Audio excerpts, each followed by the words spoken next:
Moi, c'est Combatté Namtante Sylvain, je suis un créateur togolais. Oui, c'était le tissage au rendez-vous de la mondialisation.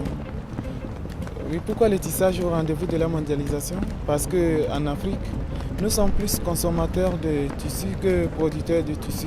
Alors j'ai voulu promouvoir le tissage du peuple Tem qui sont au centre du Togo. C'est un tissu qui a été tissé au Togo, donc je me suis dit pourquoi ne pas valoriser ce tissu-là.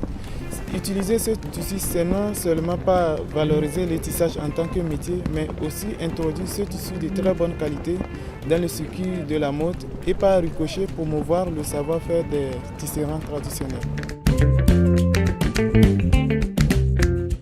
C'est un patrimoine, donc on doit le valoriser. On ne va pas tout le temps copier les Occidentaux. Les Occidentaux ne peuvent pas venir en Afrique valoriser nos textiles. Puis c'est vrai, les autres le font. Il y a le Burkina Faso qui a commencé avec le Faso d'Anfani. Le Bénin a commencé avec le Kanvan. Au Mali, c'est le Bogolan. Bon, chez moi, au Togo, c'est le Bémédengui. Ce tissage, on l'appelle Bémédengui. Bon, moi, j'ai déjà commencé. Je sais que les autres ont commencé, mais moi, je le fais aussi à ma manière de travailler.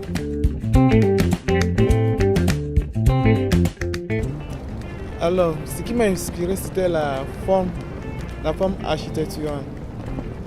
Les formes, vous avez vu les robes, je les fais dans des formes géométriques. Bon, j'aime souvent faire des trucs près du corps. J'aime ça, j'aime valoriser la forme. Je préfère faire pour les femmes parce que quand je fais pour les femmes, bon, c'est apprécié, tout le monde adore. Mais quand je fais pour les hommes, bon, je suis limité pour les hommes, mais pour les femmes, bon, c'est nos limites.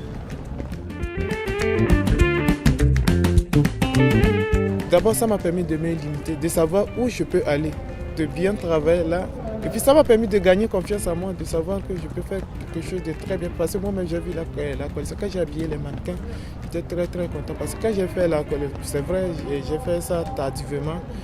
Mais bon, je rends grâce à Dieu quand même. Quand les filles ont porté, c'était joli sur elles. Il y a certains stylistes que je ne pensais même pas rencontrer. C'est une opportunité pour moi.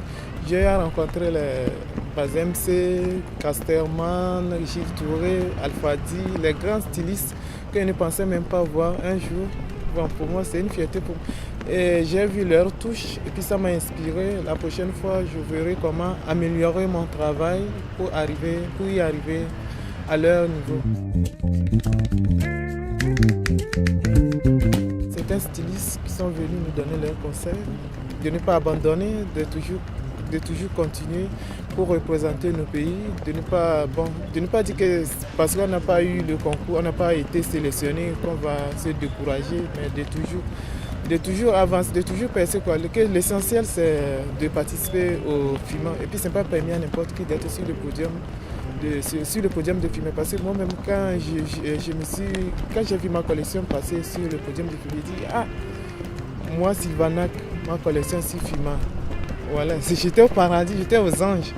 Et bon, c'est vrai, on a vu comment les gens et les grands ont travaillé quand ils voulaient faire leur repassage, tout ça. Moi, je me suis approché à eux avec un cœur ouvert pour dire, grand frère, je vais t'aider à faire ça, on va repasser ensemble. Bon, je les ai aidés, on a repassé ensemble, on a arrangé les choses ensemble. J'ai profité pour voir leurs touches, comment ils font leur finition. Parce que d'habitude, on voit dans des vidéos à la télé, mais on n'a jamais touché. C'était une occasion pour moi de profiter, toucher.